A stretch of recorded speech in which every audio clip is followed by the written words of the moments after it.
नमस्कार दोस्तों, आपका स्वागत है आपके अपने यूट्यूब चैनल पूनम की देसी रसोई में। बहुत ही इंटरेस्टिंग कहानी है, तो आप इसे ध्यान से पूरा ज़रूर सुनिए।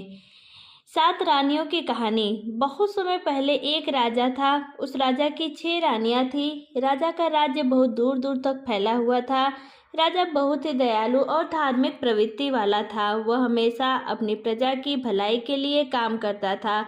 वह राज्य की प्रजा को अपनी संतान की तरह मानता था।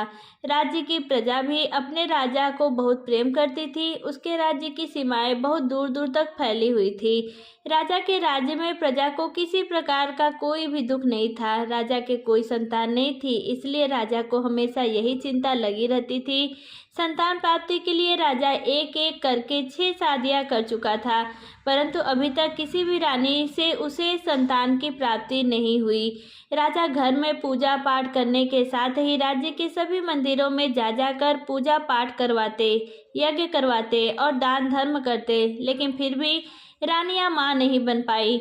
जैसे जैसे समय बीतता जा रहा था, राजा की निराशा भी बढ़ती जा रही थी और एक समय ऐसा आया कि राजा बहुत दुखी रहने लगा।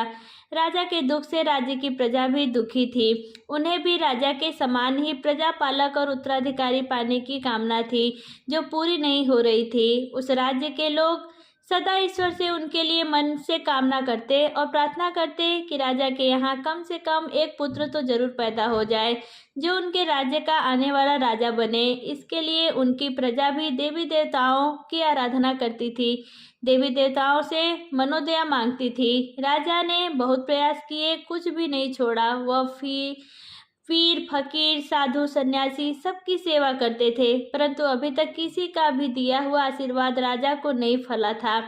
एक दिन की बात है, राजा जंगल में शिकार करने के लिए निकले। शिकार करते समय वह एक हिरण का पीछा करते करते जंगल में काफी दूर तक निकल गए। हिरण तो उन्हें मिल नहीं पाया। वह हिरण ना जाने कहाँ छुप गया था। राजा काफी देर तक हिरण को जंगल में इधर उधर ढूंढते रहे, लेकिन वह हिरण उन्हें कहीं नहीं मिला। काफी देर तक इस प्रकार घूमते घूमते राजा को प्यास लग गई थी। राजा अपने रास्ते से भी भटक चुके थे, फिर भी वह घोड़ा लेकर आगे बढ़े जा रहे थे। चारों दिशाओं में घनघोर जंगल ही जंगल था। अचानक उन्हें कहीं से कल कल की आवाज सुनाई पड़ी। राजा ने सोचा कि लगता है शायद इधर कोई झरना है। झरने की आवाज सुनते सुनते राजा उसी आवाज की दिशा में चलने लगे। कुछ दूर आगे जाने के बाद राजा को वह झरना दिखाई दे गया। झरने पर राजा अपने घोड़े से नीचे उतरे और जैसे ही वह पानी पीने लगे, अचानक उन्हें वहां एक आवाज सुनाई दी। आप कौन हैं? क्या आपको दिखाई नहीं देता कि मैं यहाँ नहा रही हूँ?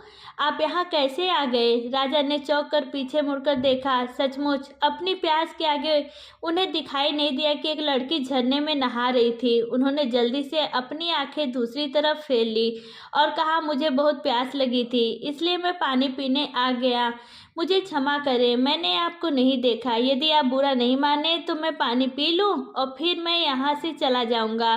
वैसे भी मैं रास्ता भटक गया हूँ। आप कौन हैं और इस घने जंगल में अकेले कैसे हैं? राजा के प्रश्न का उत्तर देते हुए वह लड़की कहने लगी, मैं यही पास के गांव में रहती हूँ। रोज यहाँ आती हूँ और इसी झरने में नहाती हूँ। यह झरना और नदी जंगल के बीच में है, इसलिए यहाँ कोई नहीं आया। मैं तो निश्चिंत होकर नहा रही थी। मुझे नहीं पता था कि आप यहाँ आ जाएंगे। आप मेरी तरफ पीठ करके पानी पी लीजिए और थोड़ी देर उधर रुक जाइए। थोड़ी देर में मैं आपको रास्ता बता दूंगी। राजा पानी पीकर वहां से कुछ दूर जाकर एक पेड़ की छांव में उधर की तरफ पीठ करके खड़ा हो गया। इधर वह लड़की जल्दी जल्दी नहाकर एक चट्टान की ओट में जाकर कपड़े बदलने लगी और कुछ ही देर में वहां से निकलकर राजा के पास आ गई। राजा के पास आकर वह कहने लगी, आपको और पानी पीना है तो पी लीजिए। राजा ने कहा, नहीं नहीं, पानी तो मैंने पी लिया है। अब तुम मुझे अपना परिचय दो और मेरी मदद करो। लड़की कहने लगी, मैंने अपने घर ले जाने के लिए कुछ फल तोड़ रखे हैं। आपको भूख लगी होगी, आप उन्हें खा सकते हैं। क्या आप उन फलों को खाएंगे? अगर खाना चाहोगे तो मैं आपको दे दूंगी। यह कहकर वह लड़की राजा का जवाब सुने बिना ही टोकरी में बंधे हुए फल निकालकर झरने के पानी में धोकर खाने के लिए राजा को देने लगी। राजा लगातार मंत्रमुग्ध सा होकर उसे देख रहा था। राजा देखता है कि उसने बहुत सलीके से पत्ते पर फल रखे। राजा उन फलों को लड़की से ले लेता है और उस लड़की से पूछता है, क्या तुम नहीं खाओगी? लड़की कहती है, नहीं, आप अतिथि हैं, आप खाइए। फल खाते हुए राजा ने लड़की से कहा कि अभी तक आपने अपने बारे में कुछ नहीं बताया है, मैं तुम्हारे बारे में भी जानना चाहता हूँ। लड़की कहती है, मेरा नाम रूपा है, मैं यही पास के गांव में रहती हूँ। मेरे गांव का नाम कोटशिला है। मेरे परिवार में सिर्फ मेरी माँ है। हम लोग जंगल से फल और लकड़ियाँ ले जाते हैं और उसी को बेचकर अपना गुजारा कर लेते हैं। घर के पास थोड़ी सी ज़मीन है, हम लोग उसमें कुछ अनाज और सब्जियाँ उगा लेते हैं, जिससे हमारा खर्चा चल जाता है। इसके बाद उस लड़की ने कहा कि मैंने तो अपने बारे में आपको सब कुछ बता दिया, परंतु आपने अपने बारे में कुछ भी नहीं बताया। आप कौन हैं? राजा ने एक पल के लिए कुछ सोचा और फिर बोला कि जब मैं अगली बार मिलने आऊँगा तब बताऊँगा। इसके बाद रूपा ने राजा को रास्ता बता दिया। राजा अपनी राजधानी जाने से पहले रूपा से कहने लगा, रूपा, तुमने यह तो बताया ही नहीं कि मैं तुम्हें दोबारा कहाँ मिल सकता हूँ। रूपा कहने लगी, आप मुझसे क्यों मिलना चाहते हैं? राजा कहने लगा, बस तुम्हें देखकर तुमसे बातें करने की इच्छा होती है। इसके बाद रूपा हंसते हुए बोली, मैंने आपको बताया तो था कि मैं रोज़ यहाँ आती हूँ। सुबह लकड़ियाँ ले जाकर माँ को दे देती हूँ, फिर फल लेकर जाती हूँ। उसके बाद खाना खाकर हम सब्जी और फल बेचने के लिए बाजार जाते हैं। मैं आपको रोज़ इस समय यहाँ मिलूंगी, या फिर यदि आप चाहें तो आप मेरे गांव में भी आ सकते हैं। उसके बाद राजा वहाँ से चल पड़ा और अपनी राजधानी आ गया। लेकिन राजा रूपा पर मोहित हो गया था, इसलिए वो बेचैन रहने लगा। उसे बार बार रूपा से मिलने की इच्छा होती। वह समझ नहीं पा रहा था कि छह रानियों के रहते उसका दिल रूपा की ओर क्यों खींचा चला जा रहा है। जब उसके लिए सहन करना कठिन हो गया, तब उसने जंगल में घटी यह सारी बातें अपने मंत्री को बताई। मंत्री जी ने कहा, महाराज, यदि आप चाहते हैं तो आप उस लड़की से विवाह क्यों नहीं कर लेते हो सकता है उनसे ही हमारे राज्य को उत्तराधिकारी मिल जाए। मंत्री का यह सुझाव सुनने के बाद अगले ही दिन राजा अपने मंत्री को साथ लेकर रूपा से मिलने के लिए चल पड़ा। झरने के पास पहुंचकर उसने रूपा को आवाज दी। रूपा झरने पर नहीं थी। कई बार आवाज देने के बाद वह वहीं रुक गए। काफी देर इंतजार करने के बाद भी जब उन्हें रूपा दिखाई नहीं दी, तो राजा ने मंत्री जी को भी बुलाया और कहा, आज रूपा दिखाई नहीं दे रही है। लगता है या तो आज रूपा आई नहीं है या फिर आकर वापस चली गई है। परंतु उसने कहा था कि वह रोज यहाँ आती है, तो अब तक आई क्यों नहीं? मंत्री जी कहने लगे, महाराज, क्यों ना हम लोग उसके गांव चले? राजा कहने लगे, हाँ, लगता है यही ठीक रहेगा। रूपा के गांव में जाने का निश्चय करके दोनों उस गांव पहुंचे और फिर रूपा का नाम लेकर पता करते हुए उसके घर पहुंच गए। उन्हें देखकर गांव के लोग रूपा का घर दिखाने के लिए उनके साथ चल पड़े। वहां पहुंचकर राजा ने देखा तो उसे वहां रूपा की झोपड़ी के बाहर कोई भी दिखाई नहीं दिया। रूपा चुपचाप अपनी झोपड़ी में बैठी हुई थी। राजा ने आवाज लगाई, रूपा, तुम क्या कर रही हो? बाहर आओ, देखो मैं तुमसे मिलने आया हूँ। मैंने झरने के पास तुम्हारी बहुत प्रतीक्षा की, परंतु क्या आज तुम फल लेने नहीं गई थी? आवाज सुनकर रूपा बाहर आई। उसकी आंखें आंसुओं से भरी हुई थी। राजा ने पूछा, रूपा, क्या हुआ? तुम रो क्यों रही हो? अब तक दो अजनबियों को घोड़े पर सवार देख इकट्ठे हुए ग्रामीणों में से एक ने कहा, बाबूजी, इसके अपनों में सिर्फ इसकी एक माँ ही तो थी और वह भी चल बची। उसे सर्प ने डस लिया था और अब यह बेचारी अकेली रह गई है। आप ही बताइए कि ऐसे में अब यह बेचारी रोए नहीं तो क्या करे? आप लोग कौन हैं? मंत्री जी ने राजा का परिचय दिया और मंत्री की बात सुनकर पूरे गांव में खलबली मच गई। सभी ने मिलकर राजा का दिल से स्वागत किया। राजा ने गांव के मुखिया से कहा, मैं रूपा से विवाह करना चाहता हूँ, क्या आप लोगों को कोई आपत्ति है? मुखिया जी ने कहा कि नहीं, हमारी बेटी राजरानी बनेगी। हमारे तो भाग्य खुल गए। यह गांव अब आपकी ससुराल होगी, इससे अधिक हमें और क्या चाहिए। गांव वालों ने जल्दी जल्दी सारी तैयारियां करके राजा और रूपा का विवाह करवा दिया। राजा ने रूपा को नया नाम दिया राजलक्ष्मी। राजा और मंत्री जी नई रानी राजलक्ष्मी को लेकर अपनी राजधानी वापस जाने के लिए तैयार थे।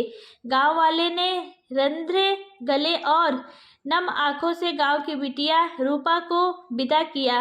राजलक्ष्मी राजा के साथ अपनी ससुराल राजमहल में आ गई। राजा की नई रानी को देखकर उसकी दूसरी 6 रानियां ईर्ष्या से जलकर राख हुई जा रही थी। उन्होंने मन से दुखी होने के बाद भी अपने आप को खुश दिखाते हुए राजलक्ष्मी का स्वागत किया। अब तो राजा का अधिकांश समय राजलक्ष्मी के साथ ही व्यतीत होता था। राजलक्ष्मी भोली भाली और मासूम दिल की थी। वह अपनी सौतन के मन में छिपी हुई अपने प्रति ईर्ष्या को पहचान नहीं पा रही थी। वह नहीं जानती थी कि उसकी सौतन उससे कितनी नफरत करती हैं। वह उन्हें अपनी बड़ी बहनों की तरह सम्मान देती थी। राजलक्ष्मी के साथ राजा के विवाह को भी काफी समय बीत गया, लेकिन फिर भी उन्हें कोई संतान नहीं हुई। एक बार एक सन्यासी महाराज उस राज्य से गुजर रहे थे। वह सन्यासी उस इलाके में बहुत ही प्रसिद्ध थे। जब मंत्री जी को उन सन्यासी महाराज के बारे में पता लगा तो वह राजा के पास आया और बोला कि महाराज, वह सन्यासी बहुत ही बड़े महात्मा हैं, क्यों ना एक बार उन्हें राज दरबार में बुलाकर उनसे इस परेशानी का हल पूछा जाए। राजा मंत्री की बात से सहमत हो गए और उन्होंने उसे कहा कि सन्यासी महाराज को आदर से महल में बुलाया जाए। जब वो महात्मा महल में पहुंचे तो राजा ने उनका बहुत आदर सत्कार किया और उन्हें अपनी परेशानी के बारे में बताया। राजा ने अपनी सभी रानियों को भी राज दरबार में ही बुला लिया।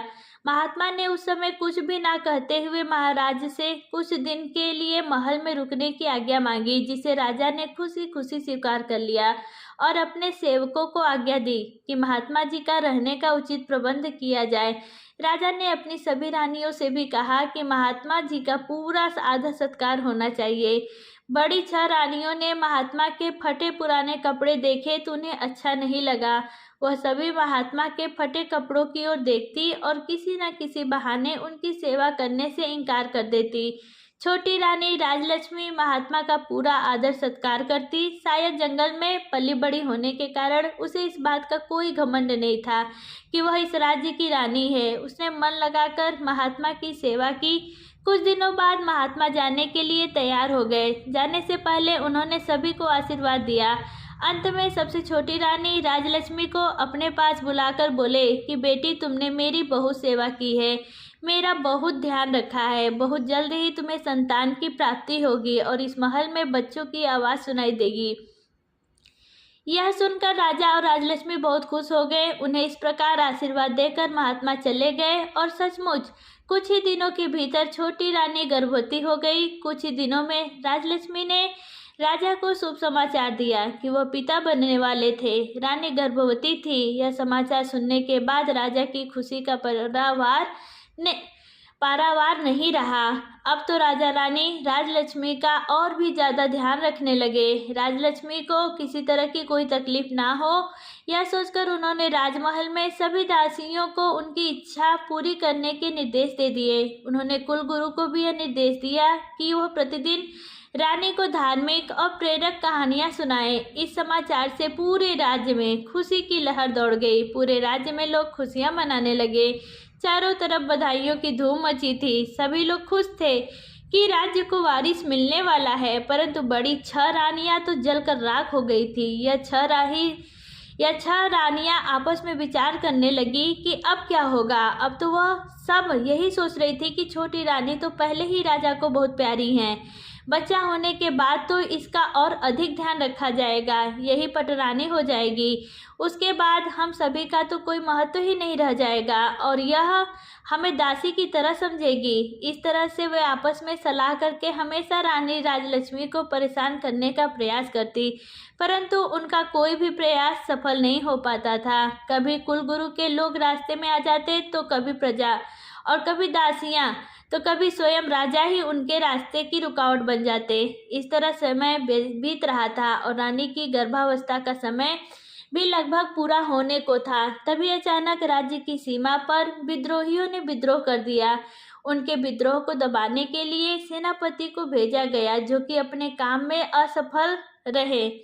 तब राज्य की सीमा पर स्वयं राजा को ही जाना पड़ा। राजा ने अपनी बड़ी रानी को छोटी रानी राजलक्ष्मी की उचित देखभाल करने का निर्देश दिया और वह विद्रोह को दबाने के लिए सेना लेकर महल से निकल पड़े। राजा के जाते ही बड़ी रानियों को सुनहरा अवसर मिल गया था।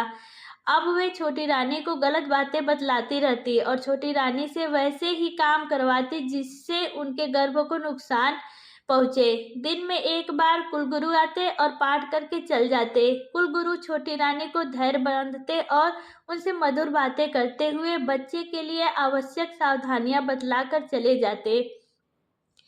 रानी राजलक्ष्मी समझ नहीं पा रही थी कि कुलगुरु और बड़ी रानियों की बातें अलग अलग क्यों हैं। आखिर सही कौन है? दोनों की बातें एक दूसरे से बिल्कुल विपरीत हैं। वह सोचती कुलगुरु तो पुरुष हैं और रानियां तो महिलाएं हैं। महिलाओं की बातें पुरुष कहाँ समझ पाएंगे। इसलिए जो बड़ी रानियां कहती हैं वही सही है। उसे यही लगता कि बड़ी रानियां गलत तो नहीं बोलेगी, इसलिए वह आंखें बंद करके बड़ी रानियों की हर बात मानती रही। एक दिन रानी को प्रसव पीड़ा शुरू हो गई। उसने बड़ी रानी से कहा, दीदी मुझे बहुत तकलीफ हो रही है, कुछ उपाय करें। प्रसव कैसे होगा? समय पूरा हो गया था। बड़ी रानी के मन में बहुत ज्यादा ईर्ष्या हो रही थी। वह सोच रही थी कि अभी से इसका इतना ध्यान रखा जाता है, बच्चे पैदा होने के बाद न जाने कितना ज्यादा आदर होगा। यह सोचकर बड़ी रानी छटपटा रही थी, लेकिन छोटी रानी को इस प्रकार मदद मांगते देखकर उसके मन में तरह तरह के षड्यंत्र पैदा होने लगे। उसने बहुत मीठे शब्दों में छोटी रानी से कहा, तुम चिंता मत करो, मैं कुछ करती हूँ। मैं दाई को बुलाती हूँ। तब तक तुम ऐसा करो कि देखो वह सामने कोठरी है, तुम उसमें अपना सिर डालकर खड़ी हो जाओ। इससे तुम्हें आराम मिलेगा और प्रसव आराम से हो जाएगा। तब तक दाई भी आ जाएगी। राजलक्ष्मी को ऐसा कहकर बड़ी रानी वहां से चली गई। उसने राजमहल की दाई को बुला भेजा, उसे ढेर सारा धन देकर और कुछ समझाकर अपने साथ शामिल कर लिया।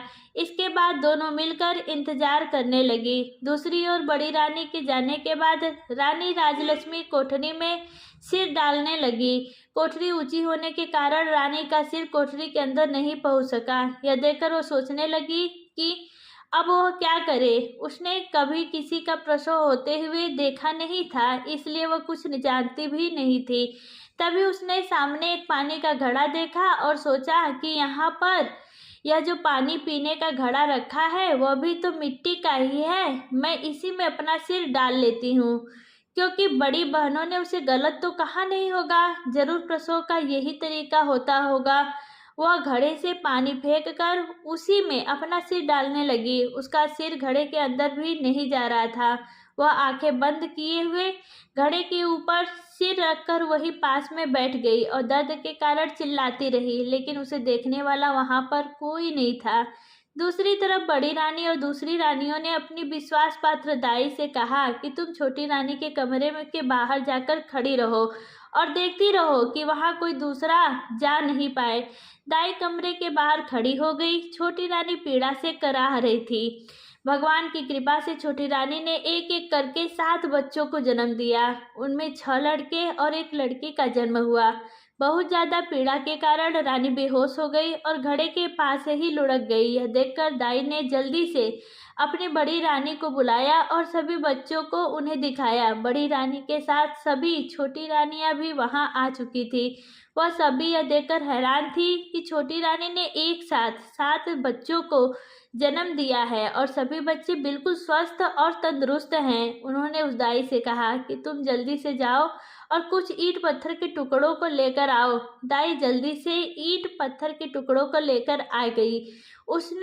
उसके बाद बड़ी रानी ने दाई से कहा कि तुम यहाँ से इन सभी बच्चों को ले जाओ और जंगल में ले जाकर इन्हें मारकर जमीन के नीचे दफन कर देना।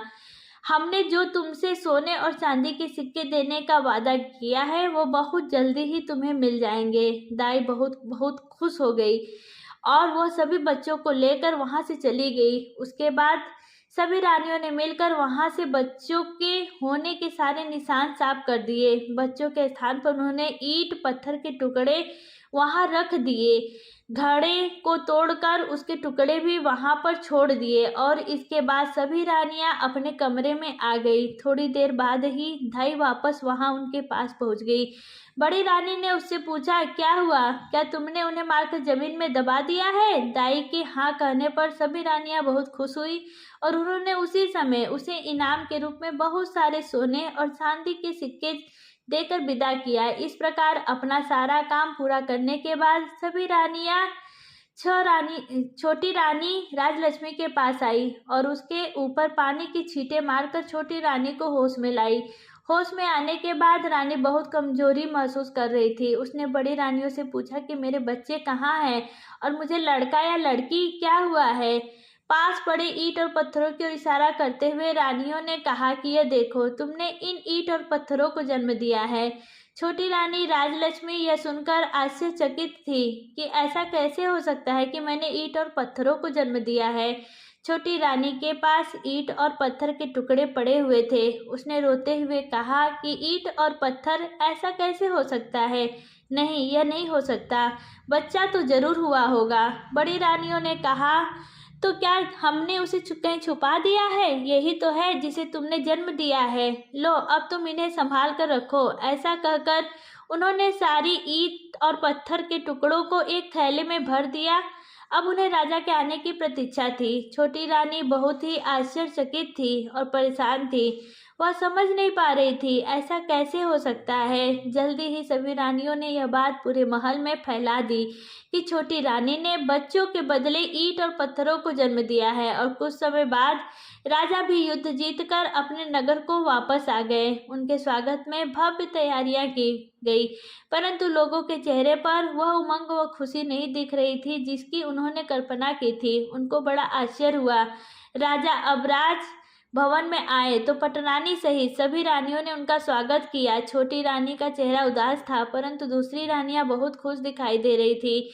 राजमहल में ऐसा माहौल देखकर राजा को बहुत आश्चर्य हुआ। छोटी रानी का उदास मुख देखकर उन्होंने पूछा, रानी राजलक्ष्मी, क्या बात है? आप दुखी नजर आ रही हैं। इस पर छोटी रानी राजलक्ष्मी के कुछ भी कहने से पहले ही बड़ी रानी ने जवाब दिया कि महाराज, वह दुखी कैसे नहीं रहे।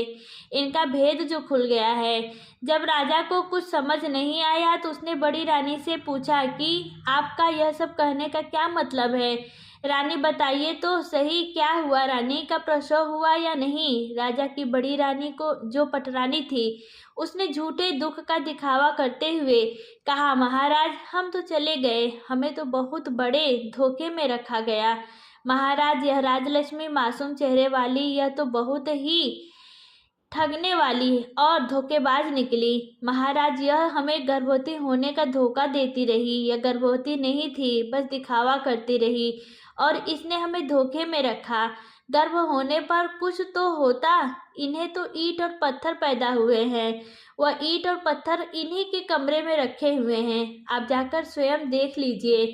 पटरानी राजा और रानी राजलक्ष्मी को राजलक्ष्मी के कक्ष में लेकर गई और उन्हें की ईंट और पत्थरों के टुकड़ों को दिखाया। राजा ईंट और पत्थरों के टुकड़ों को देखकर आश्चर्यचकित थे। उन्होंने कहा, यह कैसे हो सकता है? मानव गर्भ से यह ईंट और पत्थर कैसे पैदा हो सकते हैं?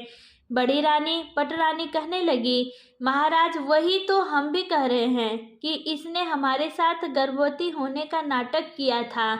हम भी तो उम्मीद लगाए बैठे थे। सभी को यह उम्मीद थी कि राज्य का वारिस मिलेगा, इसके साथ ही हमें भी तो माता होने का सौभाग्य मिलता, परंतु ऐसा कुछ भी नहीं हुआ। बड़ी रानी के इस प्रकार कहने पर राजा को उसकी बातें ठीक लगने लगी।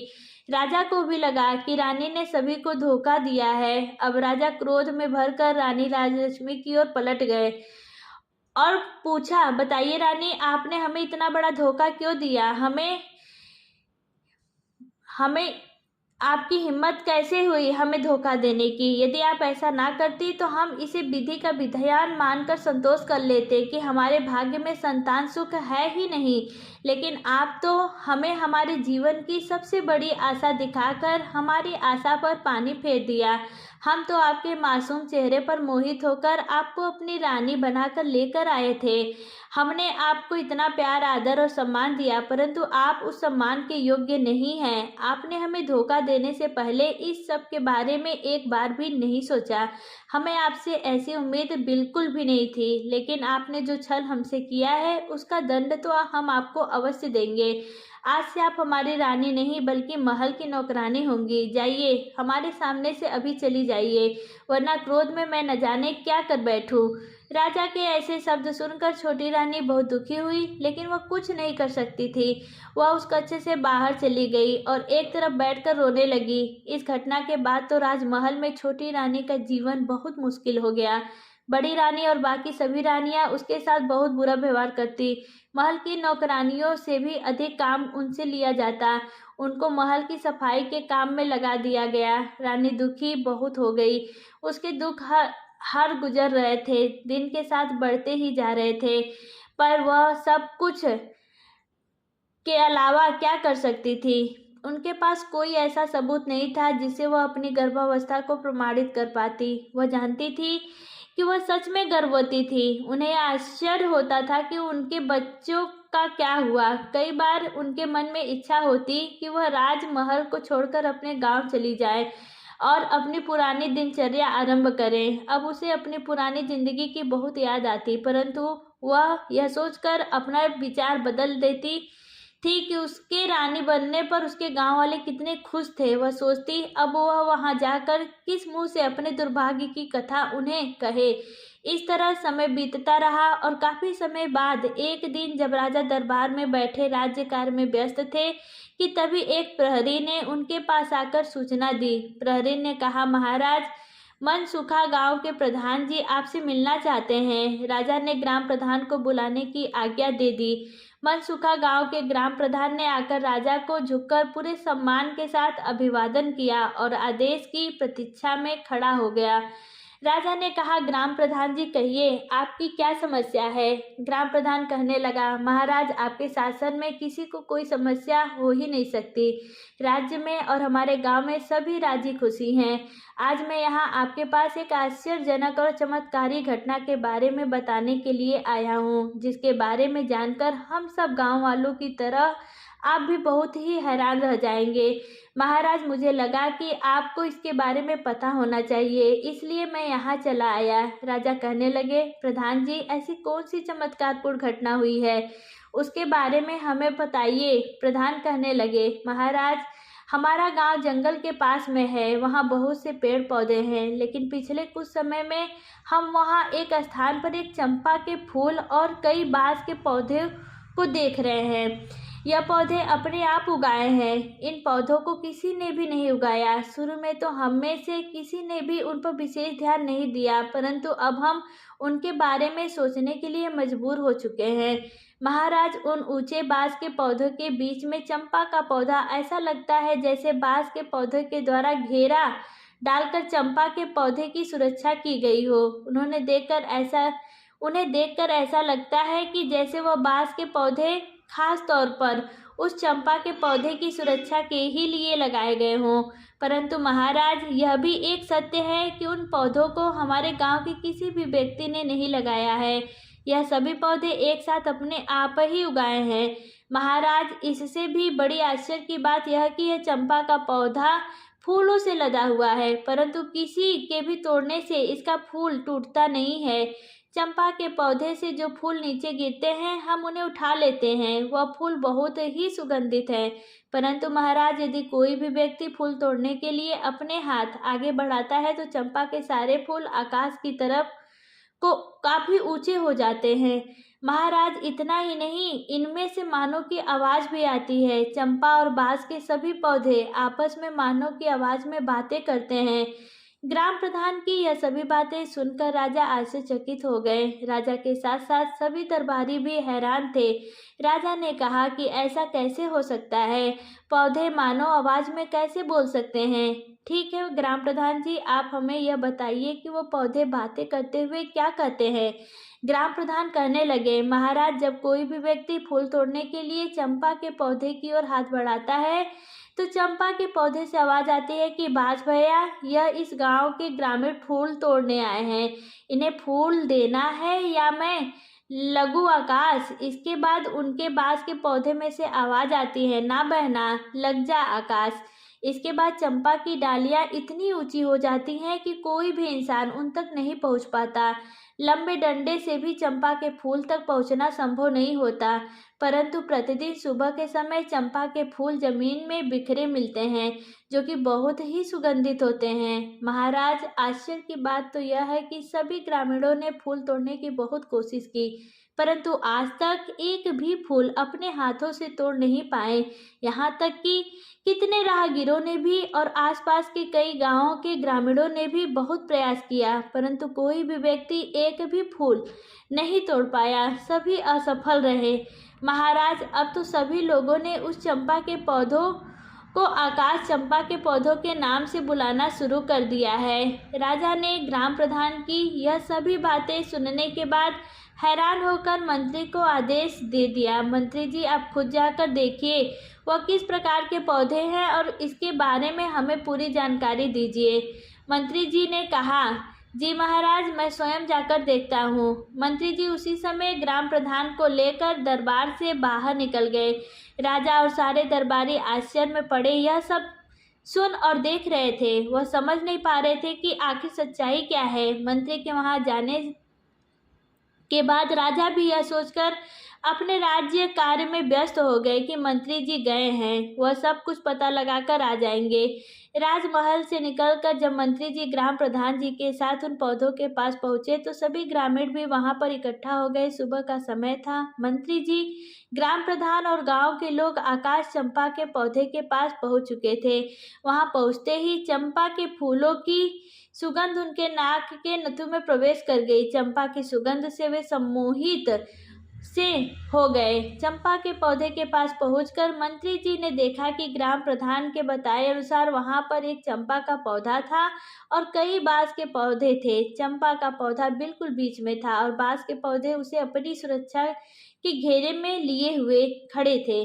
चंपा की डालियां सामान्य ऊंचाई पर थी, जिसे मंत्री जी आराम से अपने हाथ से पकड़कर छू सकते थे और फूल भी तोड़ सकते थे। चंपा के फूल मंत्री जी के हाथों की पहुंच की सीमा में थे। पौधों के चारों ओर जमीन पर फूल बिखरे पड़े थे। मंत्री जी चंपा के फूल की सुगंध से सम्मोहित होकर चंपा के पौधे की ओर बढ़े और फूल तोड़ने के लिए अपना हाथ आगे बढ़ाया। तभी वहां पर मौजूद सभी लोगों को चंपा के पौधे से निकलती हुई एक मानव आवाज सुनाई दी, जिसे सुनकर मंत्री जी के आगे बढ़े हाथ जहां के तहां रुक गए। वह आश्चर्यचकित हो उठे। वह देख रहे थे कि यह आवाज चंपा के पौधे से आई थी। चंपा के फूल के पौधे से आवाज आई थी कि हे बास भैया, हाँ बहन चंपा। यह आवाज किनारे की ओर से बांस में से आई। उसके बाद चंपा के पौधे से आवाज आई, हमारे मंत्री जी फूल तोड़ने आए हैं, क्या मैं टूटूं या लग जाऊं? आकाश आवाज स्पष्ट सुनाई दे रही थी। आश्चर्य, सभी के पौधों में से एक साथ आवाज आई जो बिल्कुल साफ सुनाई दे रही थी। ऐसा लग रहा था जैसे 5-6 लोग एक साथ बोल रहे हों। इन आवाजों को सुनकर मंत्री जी आश्चर्यचकित हो गए। ऐसे लग रहा था जैसे उनके हाथों के साथ साथ उनका दिमाग भी सुन्न हो गया हो। और जब वे इन आवाजों को सुन रहे थे जो कह रहे थे, ना बहन चंपा लग जा आकाश, ये वही मंत्री जी हैं जिन पर हमारी माँ की जिम्मेदारी थी, लेकिन उन्होंने अपनी जिम्मेदारी पूरी नहीं की, इसलिए इनके सामने झुकना नहीं, एक भी फूल का स्पर्श इन्हें नहीं करने देना, इसलिए बहन चंपा लग जा आकाश। और आश्चर्य, चंपा की सभी डालियां इतनी ऊंची हो गई कि अब मंत्री जी किसी भी तरह से उसके एक भी फूल नहीं छू सकते थे। मंत्री जी ने चंपा के फूल तोड़ने का बहुत प्रयास किया, लेकिन बहुत कोशिश करने के बाद भी वह एक फूल भी नहीं तोड़ सके। बांस के पौधों में से अब वो आवाज़ आ रही थी। वह मंत्री जी से कह रही थी कि जाइए मंत्री जी, अपने राज कार्य का संचालन कीजिए, आप किसी इंसान की जिम्मेदारी लेने के योग्य नहीं हैं। मंत्री जी, आप अपनी जिम्मेदारी पूरी तरह से निभाते नहीं हैं। आपने एक बार भी यह देखने की कोशिश नहीं की कि हमारी माँ रानी राजलक्ष्मी गर्भ अवस्था के अंतिम समय में कैसी रही और उनका प्रसव कैसे होगा। ऐसे कठिन समय में उन्हें क्या क्या समस्या हो सकती है, इसलिए अब आप यहाँ से जाइए। हम हमारी दृष्टि में आपने अपराध किया है। उनकी बात सुनकर मंत्री जी आश्चर्यचकित थे। एक और तो उन्हें इस बात का आश्चर्य हो रहा था कि ये पौधे मनुष्य की आवाज में बात कैसे कर रहे हैं। वही दूसरी ओर यह सोचकर भी हैरान थे कि वह सचमुच रानी राजलक्ष्मी को दिन में केवल एक बार देख कर आ जाते थे। यह बात सच तो थी, लेकिन उन्हें यह समझ नहीं आ रहा था कि यह बात इन पौधों को कैसे पता चली, और वह आत्मग्लानि से भर उठे क्योंकि उन्हें गर्भावस्था के अंतिम समय में रानी की देखभाल तथा प्रसव अपनी निगरानी में करवाना चाहिए था। अब उन्हें यह महसूस हो रहा था कि सही में उन्होंने अपनी जिम्मेदारी सही ढंग से पूरी नहीं की। अब वह यह सोचने पर मजबूर हो गए कि क्या रानी राजलक्ष्मी के साथ कुछ बड़ा षड्यंत्र हुआ है। क्या कुछ ऐसा है जो वह नहीं जानते हैं। आखिर ऐसी क्या बात है। उन्होंने पौधों से पूछा कि आप ही हमें बताइए, हमसे क्या गलती हुई है और हमारे द्वारा हुई उस गलती का क्या प्रायश्चित हो सकता है जिससे हमारी भूल सुधारी जा सके। परंतु उसके बाद उन पौधों में से कोई आवाज नहीं आई। मंत्री जी पौधों से बात करने का बार बार प्रयास कर रहे थे। उन्होंने पौधों से कई प्रकार के प्रश्न पूछे, लेकिन उन्हें पौधों की तरफ से कोई उत्तर नहीं मिला और ना ही अब पौधों की तरफ से कोई भी आवाज आई। लेकिन चंपा की डालियां अभी भी ऊंचाई पर थी, इसलिए मंत्री जी बहुत परेशान थे। मंत्री जी उनके प्रश्नों के उत्तर नहीं मिल रहे थे। निराश होकर मंत्री जी वहां से वापस जाने लगे। वहां से लौटने से पहले उन्होंने गांव वालों से कहा, मैं इस बात को महाराज से अवश्य कहूंगा। मुझे पूरा विश्वास है कि मेरी बात सुनने के बाद महाराज इस रहस्य का पता करने के लिए यहाँ अवश्य आएंगे। इसके बाद मंत्री जी वहां से अपनी राजधानी वापस आ गए।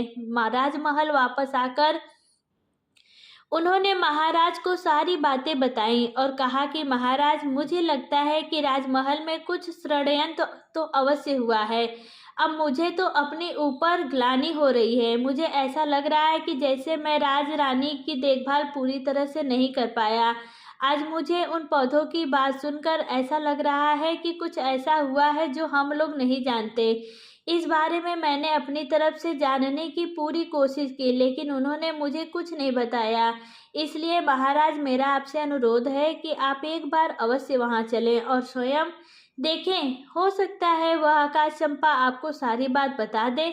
मंत्री की पूरी बात ध्यानपूर्वक सुनकर राजा ने कहा, ठीक है, हम स्वयं चलेंगे और अपने साथ अपनी रानियों को भी लेकर चलेंगे। हम सारे लोग वहां चलकर देखेंगे। मंत्री जी समझ नहीं पा रहे थे कि अब वह क्या करें। उन्होंने फिर से कोशिश करते हुए महाराज से कहा कि महाराज, यदि आप उनकी सूरत नहीं देखना चाहते तो ना देखें, लेकिन उन्हें अपने साथ अवश्य लेकर चलें, क्योंकि महाराज, मुझे लगता है राजमहल में कुछ षड्यंत्र हुआ है और उसका पता हमें नहीं चल पाया है। महाराज, मुझे दुख है कि अनजाने में भी षड्यंत्र में मैं शामिल हो गया हूँ। इसलिए तो चंपा और बास ने मुझे जिम्मेदारी नहीं निभाने वाला इंसान कहा। इसलिए महाराज, आप मेरी इतनी सलाह मानकर मुझ पर उपकार कीजिए। हो सकता है इससे मुझे अपनी भूल सुधारने का अवसर मिले और मेरे किसी अनजाने पाप का प्रायश्चित हो जाए। मंत्री की भावनाओं को समझते हुए महाराज ने कहा कि ठीक है मंत्री जी, अगर आप उन्हें साथ ले जाना चाहते हैं तो ले जा सकते हैं, लेकिन इतना ध्यान रहे कि वो मेरी नज़र के सामने ना आने पाए। इस प्रकार राजा और मंत्री के बीच आकाश चंपा के पास जाने का दिन और समय तय हो गया। राजा और मंत्री के वहां जाने की तैयारी होने लगी। निश्चित दिन पर और नियत समय पर राजा अपनी रानियों के साथ आकाश चंपा का रहस्य जानने के लिए निकल पड़े। आगे आगे रथ में स्वयं राजा, उनकी पटरानी तथा पीछे 5 रानियों की पालकी थी। उनके कई प्रमुख सभा सदस्य भी उनके साथ जा रहे थे। राजा के आदेशानुसार छोटी रानी राजलक्ष्मी को दासियां के साथ जाना था, परंतु मंत्री जी ने उनके जाने की व्यवस्था अपने परिवार के साथ की थी और पूरे सम्मान सहित एक पालकी में अपने परिजनों के साथ उनकी यात्रा सुनिश्चित की। मंत्री जी को कहीं न कहीं अब भी अपने आप पर ग्लानि आ रही थी कि उन्होंने गर्भावस्था में रानी की पूरी तरह से देखभाल नहीं की थी और उन्होंने रानी के प्रसव की सही व्यवस्था नहीं की थी। उन्हें पूर्ण विश्वास हो गया था कि रानी ने राजा को धोखा नहीं दिया है। उनके साथ छल हुआ है। प्रसव तो अवश्य हुआ है, लेकिन इसके साथ ही छोटी रानी राजल राजमहल में किसी गहरे षड्यंत्र की शिकार हुई हैं। राजा का काफिला गांव की तरफ चल दिया और गांव के पास आकर रुका। वन के बाहर गांव की सीमा पर पड़ाव डाला गया। गांव के ग्रामीण राज परिवार के स्वागत में जुट गए। अगले दिन प्रातःकाल यह काफिला आकाश चंपा के पास पहुंचा और सभी लोग उनके चारों ओर घेरा डालकर बैठ गए। आज भी आकाश चंपा के फूल जमीन पर बिखरे हुए थे और उनमें से आवाज निकल रही थी। मनमोहक सुगंधित हवा पूरे वातावरण को सुगंधित कर रही थी। चंपा की सुगंध से वहां उपस्थित सारे लोग उल्लासित थे। अब राजा भी आकाश चंपा के रहस्य को जानने के लिए बेताब थे। सभी 6 रानियां राजा के पास बैठी थी, परंतु सिर्फ छोटी रानी राजलक्ष्मी उनके पास ना बैठकर मंत्री जी की पत्नी के साथ बैठी थी। तभी पटरानी ने महाराज से कहा, महाराज यदि आपकी आज्ञा हो तो मैं कुछ फूल ले लूं? राजा ने कहा, हाँ रानी साहिबा, क्यों नहीं, आप अवश्य फूल तोड़िए। तभी दूसरी रानी ने कहा, महाराज मेरी भी फूल तोड़ने की बहुत इच्छा हो रही है। इनकी सुगंध इतनी अच्छी है कि मैं अपने आप को रोक नहीं पा रही हूँ। आप आदेश दें तो मैं भी कुछ फूल ले लूं। तभी तीसरी रानी ने भी अनुरोध करने लगी। राजा देख रहे थे कि सभी रानियां फूल चुनने के लिए बहुत उत्साहित हैं, इसलिए उन्होंने सभी को आज्ञा दे दी। लेकिन राजा ने पहले 6ठे नंबर की रानी को फूल चुनने के लिए निर्देश दिया। उन्होंने पटरानी से कहा कि यह आप सबसे छोटी हैं, इसलिए सबसे पहले उन्हें फूल चुनने का अवसर दीजिए। महाराज की बात मानते हुए बड़ी रानी ने कहा, ठीक है, 6ठे नंबर की रानी पहले तुम फूल ले लो। रानी फूलों के पास गई और उसने चंपा के फूलों को तोड़ने के लिए अपना हाथ आगे बढ़ाया। तभी चंपा के फूल से आवाज आई, रानी आप रुकिए, आप हमारी आज्ञा के बिना इस तरह हमारे फूल नहीं तोड़ सकती। आवाज को सुनते ही रानी के हाथ जहाँ थे वहीं रुक गए। आसपास बैठे सभी लोग भी इस आवाज को सुनकर दंग रह गए। तभी चंपा के पौधे से आवाज आई। चंपा के पौधे ने बांस के पौधे से पूछा कि बांस भैया, हमारी छोटी माँ हमारे फूल तोड़ने आई हैं। मैं टूटू या लगू आकाश बांस? बांस के पौधे में से आवाज आई, बहन चंपा लग जा आकाश, यह तो तुम्हें छूने योग्य भी नहीं है। क्या तुम्हें याद नहीं कि इन्होंने हमारी माँ के साथ कैसा अत्याचार किया है? इसलिए बहन इनके बारे में मत सोच और लग जा आकाश। इसके साथ ही की डालियाँ ऊपर उठने लगी और आकाश को छूने लगी। निराश होकर महारानी वापस आकर अपने स्थान पर बैठ गई। इसी प्रकार से 5वीं, चौथी, तीसरी और फिर दूसरी रानी भी हार मानकर अपने स्थान पर बैठ गई। इसके बाद आई सबसे बड़ी रानी। उन्होंने अपने हाथ पौधे की ओर बढ़ाए, परंतु पहले ही कहा, सभी सुने, मैं इस राज्य की महारानी और महाराजा की पटरानी हूँ। इस राज्य में जो कुछ भी है उन सब का उपयोग सबसे पहले या तो मैं करती हूँ या वह मेरी अनुमति से किसी और को प्राप्त होता है। इसलिए चंपा अपनी डाली को नीचे झुका और मुझे फूल तोड़ लेने दे। इस बार चंपा की डालियों से आवाज आई, भैया बांस हमारी सौतेली माँ हमें फूल देने के लिए चेतावनी के साथ धमका रही है, हमें अपना आदेश मानने के लिए कह रही है। तुम क्या कहते हो, हमें इनका आदेश मानना चाहिए या नहीं? बांस बोला, ना बहना, तुम्हें आदेश देने का इनके पास कोई अधिकार नहीं है। यह पटरानी है राजा की और अपने राज्य की, और हम इनके राज्य की प्रजा नहीं हैं, और हम कोई वस्तु भी नहीं है जो इनके उपयोग में आना आवश्यक हो। और क्या तुम्हें याद नहीं है कि इन्हीं के आदेश से तो सारा काम हुआ है? इन्होंने ही तो हमारी माँ को सबसे ज़्यादा दुख दिया है और इन्होंने ही हमें वन में भेजकर हमारी मृत्यु का रास्ता तैयार किया था। यह तो महारानी बनने के लायक भी नहीं है। रानी और महारानी राज की जनता की माँ होती हैं, इसीलिए पूरी प्रजा भी उनकी संतान बनकर उनके आदेशों का पालन करती है। परंतु इन्होंने तो माता होने का अपना कर्तव्य ही नहीं निभाया। यह तो हमारी सौतेली माँ है, हमें मानने वाली हैं। इन रानियों के हाथों में तुम अपने सुगंधित फूलों को कैसे दे सकती हो? इसलिए बहन तुम झुकना मत, तुम आकाश में ही रहो, तुम्हें इनका स्पर्श भी नहीं होने देना चाहिए।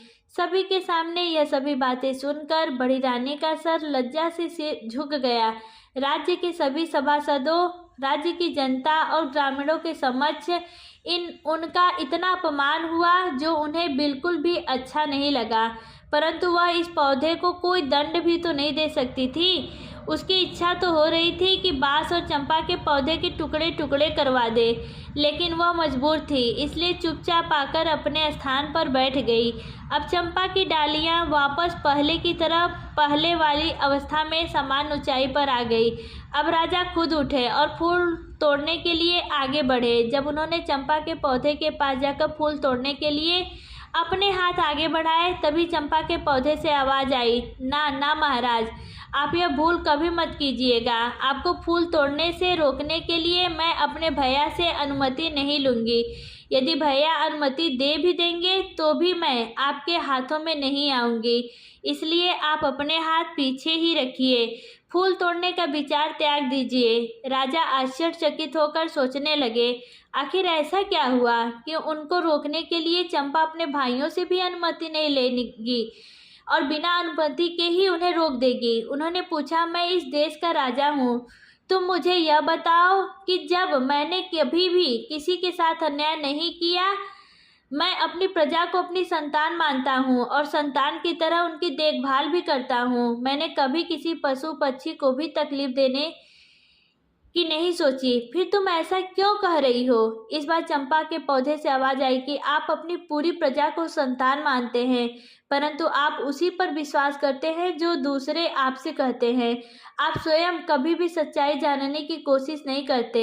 आपने प्रजा को संतान माना, लेकिन आपने अपनी संतान की खोज खबर करने की कभी भी कोशिश नहीं की। आपने कभी यह जानने की कोशिश नहीं की कि आपकी अपनी संतान कहाँ है, आपकी अपनी संतान कैसी है। आप ही बताइए, क्या कभी आपने यह जानने का प्रयास किया? आप अपने राज्य की सुरक्षा करने की बात करते हैं, लेकिन आप तो अपनी गर्भवती पत्नी की सुरक्षा नहीं कर पाए। आपने एक सच्ची नारी का विश्वास नहीं किया और उन्हें धोखेबाज कहकर नौकरानी बना दिया। इस प्रकार हमारी मृत्यु के षड्यंत्र में आप भी शामिल हो गए। महाराज, जब आप अपनी पत्नी को ही सुरक्षा नहीं दे पाए तो किसी और को क्या सुरक्षा दे पाएंगे? राजा ने पूछा, तो क्या अब आपके फूलों को कोई नहीं तोड़ पाएगा? चंपा के पौधे ने कहा, यह जानने का अधिकार आपको नहीं है, इसलिए आप वापस जाएं और अपने राज्य का संचालन करें, युद्ध लड़ें। आपकी प्रजा आपकी संतान अवश्य है, लेकिन उस प्रजा की उस संतान की देखभाल करने के कारण आप अपनी संतान की अपने होने वाले बच्चों की रक्षा नहीं कर पाए, इसलिए आप यहाँ से जाइए।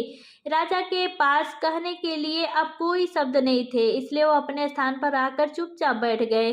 अब मंत्री जी ने राजा से कहा, महाराज, अब आप यदि आदेश दें तो हम छोटी रानी राजलक्ष्मी को एक बार फूल तोड़ने के लिए पौधे के पास भेज दें।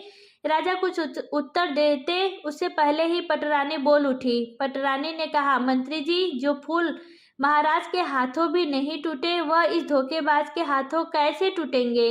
मंत्री जी प्रश्नवाचक दृष्टि से महाराज की ओर देखा। चंपा के पौधे से अब तक की हुई इतनी बातों से राजा के मन में भी शंका पैदा होने लगी थी। उनके मन में भी कहीं ना कहीं यह विचार आने लगा था कि कहीं रानी राजलक्ष्मी के साथ सच में कोई षड्यंत्र तो नहीं हुआ था। उन्होंने अपनी शंका दूर करने का निर्णय लिया और फिर उन्होंने इसके लिए मंत्री जी को अनुमति दे दी। राजा ने मंत्री को अनुमति देते हुए कहा, ठीक है मंत्री जी, आप रानी राजलक्ष्मी को चंपा के पौधे के पास ले जाइए। अब मंत्री जी रानी राजलक्ष्मी को फूल तोड़ने के लिए कहते हैं। रानी उठती है और देखती है कि चंपा के पौधे की डालियां आकाश की काफी ऊंचाई पर है। यह देखकर वह कहती है, मंत्री जी, मेरे हाथ वहां इतनी ऊंचाई पर कैसे पहुंचेंगे? मंत्री जी ने कहा, रानी जी, आप एक बार वहां पर जाकर तो देखिए। आपसे पहले इतने लोगों ने कोशिश की है, इतने लोग फूल को नहीं तोड़ पाए। अभी अभी आपने देखा कि महाराज भी फूल नहीं तोड़ पाए, इसलिए आप घबराइए मत। यदि आपसे भी नहीं टूटेगा तो क्या हुआ, छोड़ दीजिएगा, लेकिन आप चलिए तो सही। जब मंत्री जी ने रानी को इस प्रकार समझाया तो रानी हिम्मत करके चलती हुई चंपा के पौधे के पास आई और उसने अपने हाथ बढ़ाकर अपने पास से जाते हुए चंपा के पौधे के तने को छुआ और उसे बहुत प्यार से सहला। रानी को लगा जैसे वह उस स्पर्श से उन्हें सुख मिल रहा है। असीम आनंद आ रहा है। वह पौधे को सहला रही, पौधे से आवाज आई, हे भैया। बांस आवाज उसकी रुंधी हुई थी। बांस ने कहा, बहन चंपा तुम रो रही हो? चंपा ने कहा, हमारी माँ फूल लेने आई है। उन्होंने मेरा बहुत ही प्यार से स्पर्श किया है। उनका प्रथम कोमल स्पर्श पाकर मैं आनंदित हो गई, इसलिए मेरा हृदय भावुक हो गया और आज मैं द्रवित हो गई हूँ। आप मुझे आदेश दे कि अब मैं क्या करूं? मेरी तो इच्छा हो रही है कि मैं अपनी माँ के चरणों में अपने सारे फूल समर्पित कर दूं। इस पर सभी बांस के पौधे से एक साथ आवाज आई, हाँ बहन चंपा, बिल्कुल सही है। तुम्हारा दिल जो कह रहा है वही करो।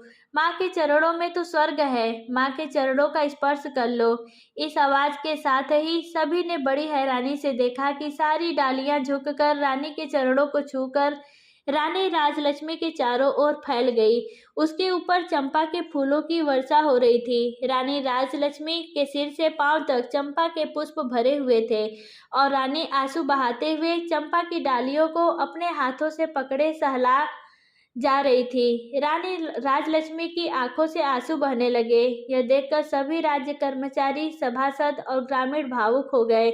सबकी आंखों से आंसू बहने लगे। राजा ने उठकर उन पौधों से पूछा, तुम यह बताओ कि तुम कौन हो? तुम देव हो, किन्नर हो या किसी अन्य लोक के प्राणी हो? तुमने किसी को भी अपने फूल को छूने भी नहीं दिया, परंतु अब छोटी रानी के बाहों में बंद कर उनके ऊपर पुष्प वर्षा कर रही हो। इसका क्या मतलब है? इसके पीछे क्या कारण है? मुझे बताओ, मैं इसके बारे में विस्तार से जानना चाहता हूँ। इस बार चंपा ने कहा, राजन, मैं और यह 6 बांस आपकी और छोटी रानी की ही संतान है। हम 7 भाई बहनों का जन्म एक साथ हुआ था। मुझसे बड़े 6 भाई और मैं सबसे छोटी बहन थी। हमारे जन्म के समय हमारी माँ प्रसव के समय बहुत अधिक पीड़ा में थी। हमारी माँ ने आपकी पटरानी और इस राज्य की महारानी से अपनी सहायता करने के लिए निवेदन किया, तो पटरानी ने हमारी माँ को कोठी में मुंह डालकर खड़ी हो जाने के लिए कहा था। वह कोठी बहुत ऊंची थी। ऊंची होने के कारण मेरी माँ ने जो पानी पीने का घड़ा था उसमें अपना सिर डालने की कोशिश की, लेकिन उस घड़े का मुंह भी छोटा होने के कारण उनका सिर तो अंदर नहीं गया, परंतु वो घड़े के ऊपर सिर रखकर दर्द से कराहती रही। उनकी परेशानी को देखने के बाद भी उनकी सहायता किसी ने नहीं की। ईश्वर की कृपा से हम 7 भाई बहन का जन्म उसी अवस्था में हो गया।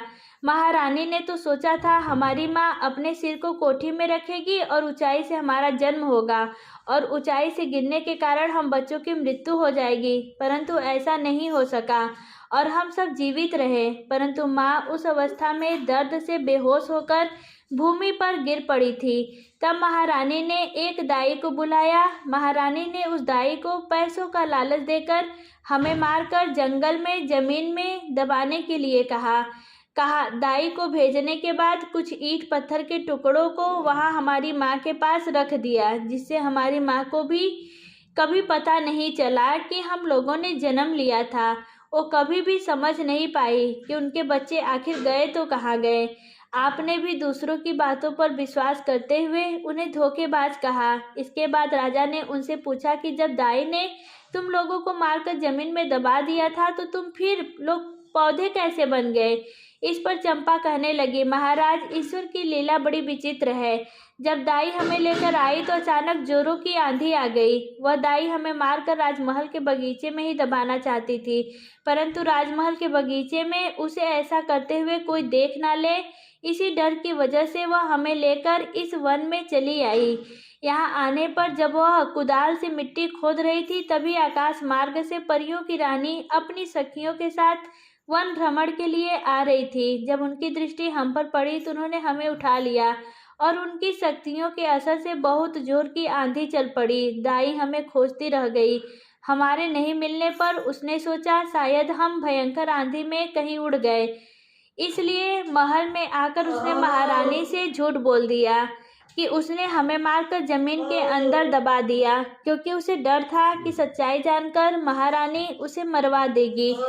दाई के वहां से जाने के बाद परियों की रानी ने मेरे 6 भाइयों को बांस में बदल दिया और मुझे चंपा के फूल का पौधा बना दिया। उनकी कृपा से हमें सभी बातें याद हैं और हम सभी को पहचान कर उनके अनुसार अपना व्यवहार कर पा रहे हैं और मानव की आवाज में बोल पा रहे हैं। राजा कहने लगा कि तो क्या तुम लोग अपने असली रूप में नहीं आ सकते? चंपा कहने लगी, महाराज, हम अपने असली रूप में आ सकते हैं अगर हमारी माँ सभी बांध से एक एक पत्ती और मेरे पौधे से एक पत्ती ले, फिर इन सभी 7 पत्तियों को गोलाई में रख कर परियों की रानी का नाम लेकर प्रार्थना करेगी और कहेगी, हे परी रानी, मेरे बच्चे मुझे वापस कर दो, तो हम सभी पुनः अपने असली रूप में आ जाएंगे।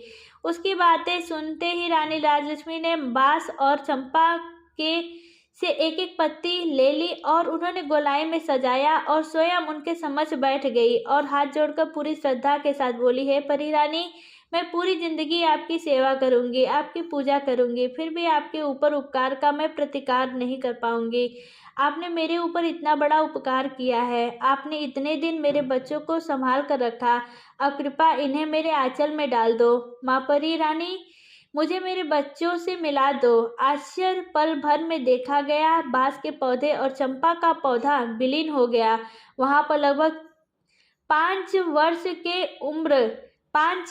के उम्र के 6 बालक और एक बालिका उपस्थित दिखे। रानी और राजा ने आगे बढ़कर सभी बच्चों को अपनी बाहों में समेट, या रानी राजलक्ष्मी की तो हिचकियां ही बंधी हुई थी, वह तो रोई जा रही थी। राजा भी बच्चों को अपने सीने से लगाए अपने आंखों से आंसू वर्षा किए जा रहे थे। गांव की जनता, सभासद, सभी रानियां बिल्कुल मौन होकर यह दृश्य देख रहे थे।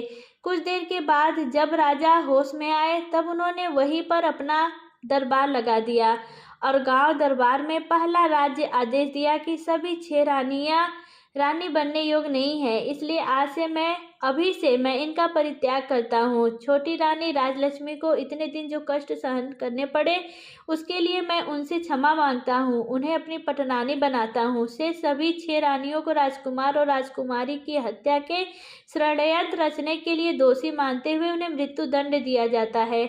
महाराज ने अपने महामंत्री से कहा, मंत्री जी, मेरे आदेश का तुरंत पालन किया जाए। रानी राजलक्ष्मी को, जो अब तक अपने बच्चों को अपनी बाहों में समेटे अपने सीने से लगाए बैठी आंसू बहा रही थी, उसने अचानक से अपना सिर उठाया और कहा, महाराज, आज मेरे लिए प्रसन्नता का बहुत बड़ा दिन है, क्योंकि आज मेरे बच्चे मुझे वापस मिल गए। आज के इस प्रसन्नता भरे दिन में मैं किसी के लिए काली माँ का दिन नहीं लाना चाहती, इसलिए आपसे मेरा एक अनुरोध है। आप मेरा यह अनुरोध स्वीकार कर लीजिए कि बड़ी रानियों को मृत्यु दंड ना दें, अन्यथा इनका दोष हमारे बच्चों, हमारे राज्य और राज्य की जनता पर हमेशा के लिए ग्रहण की तरह छाया रहेगा। इसलिए महाराज, इन सबको क्षमा कर दीजिए। राजा ने कहा, रानी, आपका दिल बहुत विशाल है, इसमें सबके लिए क्षमा है, परंतु राजकार्य में क्षमा करने से दोषी दूसरी बड़ी परेशानी खड़ी करते हैं, इसलिए इन्हें क्षमा दान तो नहीं दिया जा सकता, परंतु आपके अनुरोध पर इनका दंड कुछ कम करके आजीवन कारावास में बदल रहा हूँ। जब तक ये जिंदा रहेंगी कारावास में रहेंगी। इस कारावास में इन्हें एक समय का भोजन मिलेगा, परंतु कारावास के बाहर यह एक पल के लिए भी निकल नहीं पाएंगी, यही इनका दंड होगा। इसके बाद राजा और रानी राजलक्ष्मी ने सभी ग्रामीणों को अपनी तरफ से कई उपहार दिए और सभी मंत्रियों और दास दासियों के साथ राजधानी लौट आए। आते समय दृश्य बदल चुका था। राजा के साथ रथ में रानी राजलक्ष्मी थी, उनके साथ ही बच्चे घोड़े पर सवार थे और 6 रानियां बंदी की अवस्था में सैनिकों के बीच चलती हुई पैदल राजमहल की ओर आ रही थी। राजमहल पहुंचने पर उन्हें कारावास में डलवा दिया गया। राजा रानी राजलक्ष्मी के साथ सुखपूर्वक 7 बच्चों और राज्य की जनता का पालन करते हुए अपना जीवन बिताने लगे। रानी राजलक्ष्मी के दिन जैसे फिरे भगवान की कृपा से, वैसे ही राज्य के सभी लोगों के जीवन में भी खुशियां आ गई। भगवान अच्छों के साथ हमेशा अच्छा करते हैं, बुरों का काम परिणाम बुरा होता है। दोस्तों, हमारी यह कहानी यहीं पर समाप्त होती है। आशा करते हैं आपको हमारी यह कहानी पसंद आई होगी। आपको हमारी यह कहानी कैसी लगी कमेंट करके ज़रूर बताइएगा। आपको हमारी यह कहानी पसंद आई हो तो वीडियो को एक लाइक और चैनल को सब्सक्राइब ज़रूर कर लीजिएगा। मिलते हैं नेक्स्ट वीडियो में, तब तक के लिए बहुत बहुत धन्यवाद।